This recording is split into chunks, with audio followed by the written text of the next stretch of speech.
number of things, other things that I work on, which continue to be, though I'm no longer in the government, I do help in these large-scale, population-scale transformations. Lovely. I'm glad you used that word because I was just about to say, you introduced new terms like data-rich India, population-scale impact, and now bitfulness for that matter. And you obviously passionately argued about the role of IT and technology in solving large societal problems. You gave a couple of examples already. The question is, how do leaders of large digital companies, and even for that matter, government, ensure that the march of technology doesn't widen the digital divide and that truly technology can be a force for good? I think that's a very important question, Balaji. I think as our lives have become more digitally dependent, and the pandemic showed that we did everything. We did our commerce, our food, our education, our entertainment, our relationships, all digitally. Not having access to technology is very important. India has, of course, been fortunate that it's done a tremendous job thanks to all the great mobile companies we have, where connectivity has become ubiquitous in the last 10 years. Device prices are falling, but that's not enough. We have to make sure that everyone has access to a device, either in their own or as part of a shared device, which can work in a village and stuff like that. And then I think governments and companies have to focus on technology that will actually make a difference to people's lives. How can we use this to improve their healthcare? How can we use this to improve their skills? How can we use this to improve the quality of the learning? And I think that's very important because often if technology is just used to just aimlessly watch videos and all that, then it may not really get to where we want. And in fact, what we talk about in our art for bitfulness is precisely that. How do we structure technology in a way that it is equitable, that it is inclusive, that it does not create winner-take-all models, but allows competition to flourish and so on? Brilliant. Thank you so much. I think that helps clarify. One other important dimension, there's a lot of cynicism and also mistrust of big tech. There's talk about unintended consequences of looking at multiple data sets, all population scale, and therefore the unintended consequences coming from such interaction or use or otherwise. How can business leaders and how can government actually address such misgivings? Well, I think these are definitely concerns. One is, of course, in architecting the system to ensure that it is competitive. For example, if you look at the payment revolution in India through UPI, it's designed in a way that banks participate and banks provide the robustness of the regulatory support oversight. At the same time, it allows different consumer-facing apps to participate. So we have PhonePe, Paytm, WhatsApp, Google, everybody participating. There's no one dominant player, they're all competing. So I think, and customers can choose, customers are interoperable and portable. So part of it is how do we ensure tech is much, you see it in the mobile revolution, right? I can change my mobile number and put another provider if I'm not, and so on.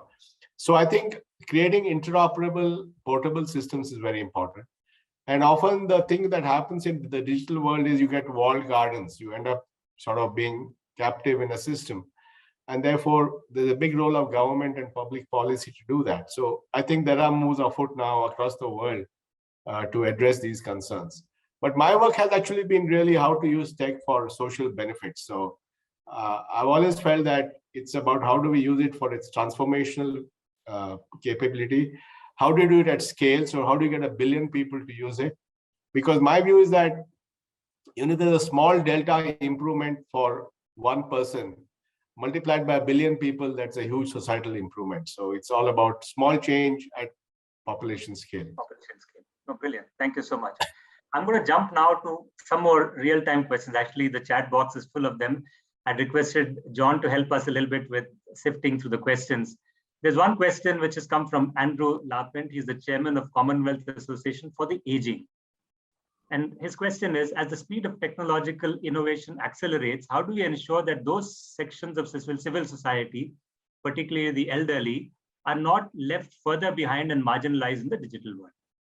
No, I think that's a great question. And I think we obviously have to make technology even more simpler to use.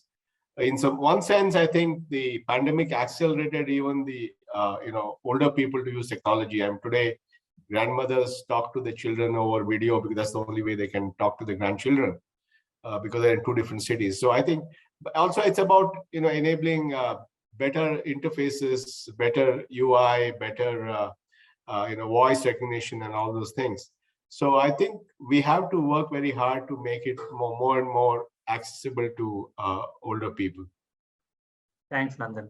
Another interesting question from Peter Moore. In this fast-changing digital environment that you've described, what should the role of governments be in supporting the digital economy? Well, the government has a huge role in enabling the digital economy, and that is partly, of course, one is creating the policy framework to enable many companies to participate in the market and produce the goods and services, have clear competition rules, so there's competition and innovation all the time, and wherever required, produce the digital public goods that enables others to participate. And I think in that sense, India has been a leader. So whether it's with the Aadhaar platform, the UPI platform, the account aggregator platform, which allows people to use their data to get better credit and so on. Many other examples of that. Some part of this public infrastructure has to be done by government, but it must be designed in a way which is open enough to allow private companies to build on top of that.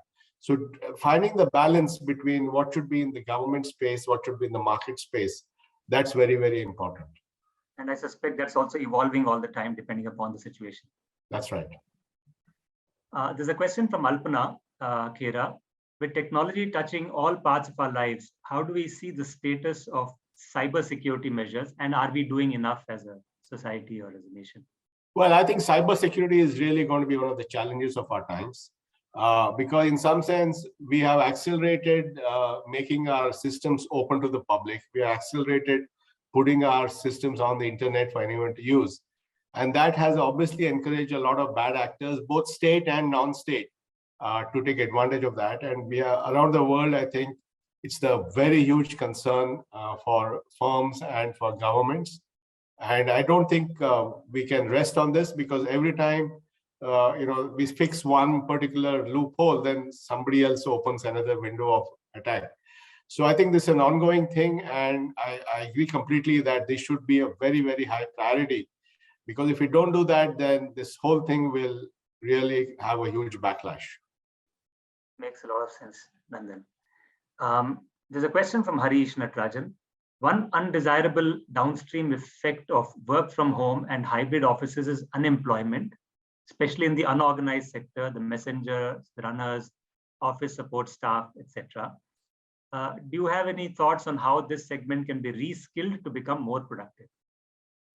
Well, I think hopefully once we get back to some kind of post-pandemic equilibrium, and as people go back to work, there'll be more of these proximity jobs which are currently being devastated, whether it's in the office or in a restaurant or in travel. So I think that's something, but I think skilling is very important. In fact, I'm involved with some skilling initiatives in India. And the idea is, how do we create platforms for upskilling people? How do we make sure that people are issued credentials saying that they have the necessary skills which can be verified? And then how do employers discover the people who have skills so that you can give them jobs? So I think a lot of them is building these ecosystems that reduce the friction and improve discovery, trust, and so on. And that's some of the stuff actually which is going on right now. Makes a lot of sense, Nandan. And I suspect some of the business models of hyper-local delivery and so on might end up its own. In fact, I know you're aware of this new initiative called ONDC, Open Network for Digital Commerce. And the idea is that we create an interoperable commerce network so everyone can participate. So if I want to buy something, I go put up my request, and maybe the neighborhood store can say, I have that in stock and I can deliver that to you in 10 minutes. And so I think, how do we make e-commerce more participative? So that's also one of the big initiatives today in India. Brilliant.